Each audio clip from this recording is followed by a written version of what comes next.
এই ভিডিওর মাধ্যমে আলোচনা করব মাধ্যমিকের এবিটিএ টেস্ট পেপার 2021-22 ভূগোলের পেজ নম্বর 188 এবং 189 পৃষ্ঠার যে এমসিকিউ এবং এসএকিউ প্রশ্নগুলো রয়েছে তার উত্তরগুলো নিয়ে। তোমরা দেখে নাও প্রথমে পেজ নম্বর 188 পৃষ্ঠায় যে এমসিকিউ প্রশ্নগুলো আছে তার উত্তরগুলি।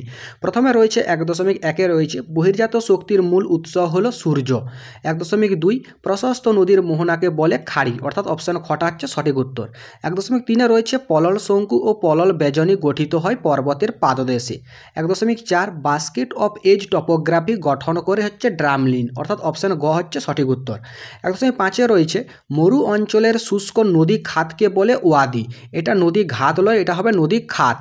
তারপর রয়েছে 1.6 শিবালিক হিমালয়ের পাদদেশীয় অঞ্চলে ক্ষুদ্র ক্ষুদ্র শিলাখণ্ড সঞ্চিত হয়ে যে সমভূমি গঠিত হয়েছে তাকে বলে ভাবর। 1.7 ভারতের বৃহত্তম কয়ালের উদাহরণ হচ্ছে ভেম্বনাদ। 1.8 ভারতের বৃহত্তম বহুমুখী নদী পরিকল্পনা হচ্ছে ভাকরা নাঙ্গাল। পরের প্রশ্নটি রয়েছে ভারতে পশ্চিমী ঝঞ্ঝার প্রাদুর্ভাব দেখা যায় শীতকালে।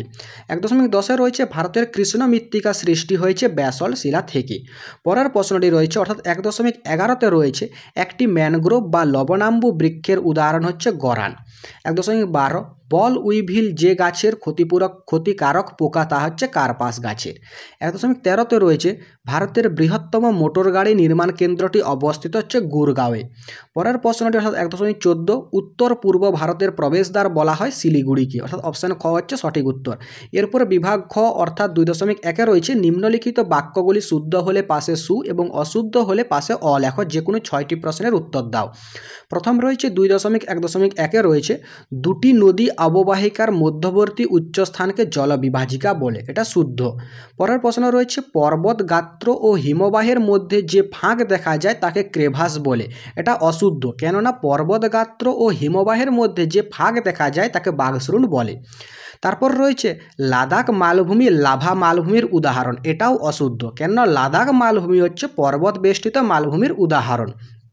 তারপর 2.1 রয়েছে বায়ু ও জলধারার সঞ্চয় কাজের ফলে বাজাদা গড়ে ওঠে, এটা শুদ্ধ। 2.1.5 ভারতের দীর্ঘতম জাতীয় সড়ক হলো NH44, এটাও অশুদ্ধ, কেননা ভারতের দীর্ঘতম জাতীয় সড়ক হলো NH7। 2.1.6 রয়েছে বিশাখাপত্তনম ভারতের একমাত্র শুল্কমুক্ত বন্দর, এটাও অশুদ্ধ, কেননা ভারতের একমাত্র শুল্কমুক্ত বন্দর হলো কান্ডালা। 2.1.7 রয়েছে উত্তর ভারতের ম্যানচেস্টার বলা হয় এলাহাবাদকে, এটাও অশুদ্ধ, উত্তর ভারতের ম্যানচেস্টার বলা হয় কানপুরকে। এরপরে তোমরা 2.2 রয়েছে উপযুক্ত শব্দ বসিয়ে শূন্যস্থান পূরণ করে যে কোনো 6টি প্রশ্নের উত্তর দাও। 2.2.1 রয়েছে নদীগর্ভে অবঘর্ষ প্রক্রিয়ায় সৃষ্ট গর্তগুলিকে বলে মন্থকূপ। 2.2 রয়েছে থর মরুভূমিতে চলমান বালিয়াড়িকে ধ্রিয়ান বলে, তাহলে ড্যাশটার মধ্যে বসবে ধ্রিয়ান। কাজিরাঙ্গা অভয়ারণ্য অসম রাজ্যে অবস্থিত। 2.4 রয়েছে ডেকান ট্রাপের কৃষ্ণ মৃত্তিকা কার্পাস চাষের পক্ষে উপযুক্ত। পরের প্রশ্নটি রয়েছে অসমে কালবৈশাখী ঝড় বরদই ছিলা নামে পরিচিত। তারপর রয়েছে 2.6 রয়েছে রাজ্য পুনর্গঠন কমিশন স্থাপিত হয় 1953 সালে। ভারতের যোগ জলপ্রপাতটি সরাবতী নদীর উপর অবস্থিত, তাহলে ড্যাশটির মধ্যে বসবে সরাবতী। এরপরে দেখে নাও 2.3 রয়েছে একটি বা দুটি শব্দে উত্তর দাও, যে কোনো 6টি প্রশ্নের উত্তর দাও। প্রথম প্রশ্ন রয়েছে সমুদ্রে ভাসমান বিশাল আকৃতির বরফের স্তূপকে কি বলে? হিমশৈল বলে। 2 নদীর জলপ্রবাহ মাপার এককের নাম কি? না, নদীর জলপ্রবাহ মাপার একক হচ্ছে কিউসেক ও কিউমেক। পরের প্রশ্ন রয়েছে ভারতের কোন রাজ্য বৃষ্টির জল সংরক্ষণে সর্বাধিক অগ্রণী? তামিলনাড়ু রাজ্য। ভারতের মরু অঞ্চলের কোন ধরনের স্বাভাবিক উদ্ভিদ দেখা যায়? ভারতের মরু অঞ্চলে হচ্ছে জেরোফাইট ধরনের স্বাভাবিক উদ্ভিদ দেখা যায়। পরের প্রশ্নটি রয়েছে ভারতের ইক্ষু গবেষণাগার কোথায় অবস্থিত? লখনৌতে অবস্থিত।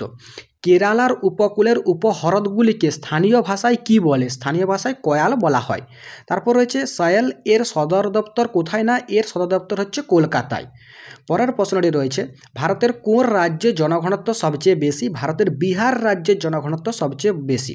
এরপরে 2.4 রয়েছে বাম দিকের সাথে ডান দিকের গুলি মিলিয়ে লেখো। প্রথমে রয়েছে আঁধি, আঁধি হচ্ছে ধূলিঝড় অর্থাৎ 2 তারপরে 2.4.2 রয়েছে কারেওয়া, কারেওয়া হচ্ছে মৃত্তিকা অর্থাৎ অপশন 4। তারপর রয়েছে মর্মাগাঁও, এটা হচ্ছে লৌহ আকরিক রপ্তানিকারক বন্দর। তারপরে রয়েছে নুনাটাক্স, এটা হচ্ছে বরফমুক্ত পর্বত শিখর অর্থাৎ অপশন 3।